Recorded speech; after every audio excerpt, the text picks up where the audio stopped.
we're having a town hall here. What have you been hearing from your constituents, and what do you expect to talk about today? Well, I've been hearing tremendous outrage over Trump's authoritarian takeover of our democratic republic and how important it is for us to push back in every possible way. Tremendous outrage over the behavior of ICE and Customs and Border Protection agents.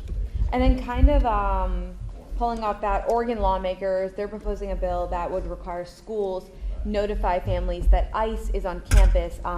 Is that something that you would support? I know that you're trying to pass legislation that would ban ICE from wearing masks, so something very similar.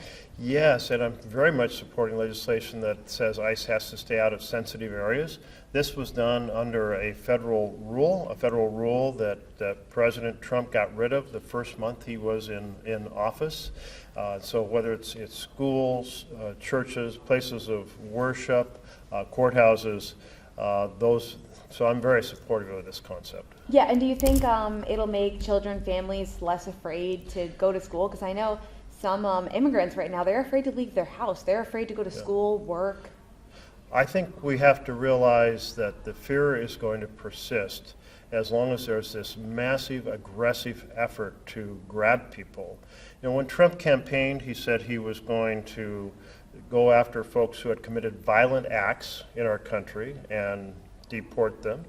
I think there was a lot of consensus about that among people, but very, very few of the people being detained are involved in violent acts. This is a wholesale, if you have dark skin, we want to grab you and we want to deport you.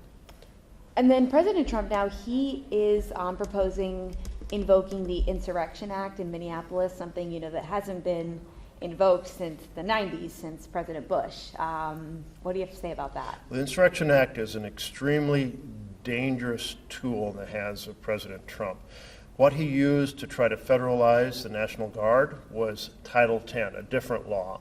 And Title X says there has to be a rebellion, or there has to be an invasion, or there has to be an obstruction that can't be solved for the government to operate by ordinary means.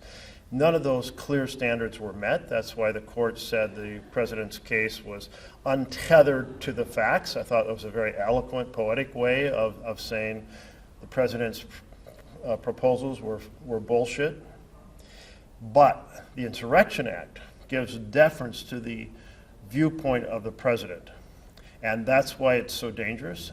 And it really goes to the sense that Congress, when they passed that act, assumed there would be a president who had respect for facts and therefore deference to his judgment. But in this case, we don't have a president who has any sort of respect for the facts. That's what makes it so dangerous. And there are talks about impeaching DHS Secretary Kristi Noem. I know you've been very outspoken about her.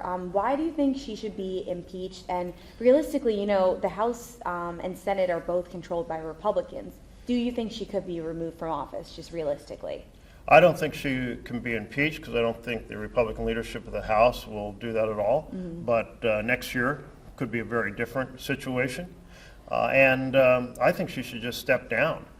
She is not following her oath of office, because she's not respecting the due process. And due process is all that separates us from a tyrant grabbing us off the street. It is the factor that guarantees our freedom here in the United States of America. And she's destroying that, and that's why she needs to be out of office. And then Canada today, they struck a tariff deal with China. So obviously Canada is one of America's greatest allies. Do you think that President Trump is alienating some of our allies right now? Oh, he's definitely alienating them.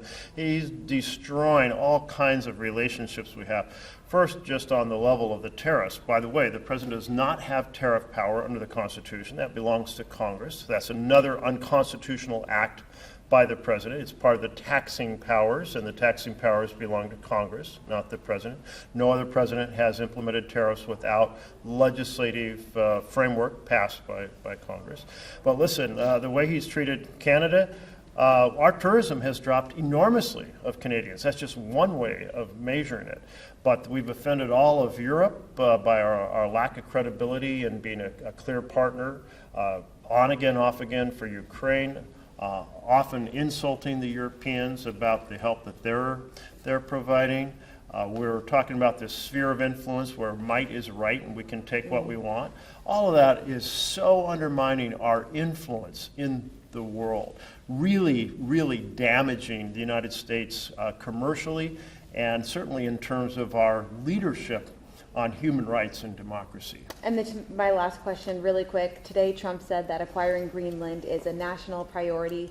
He threatened tariffs on countries that don't agree with us. So what do you have to say about that?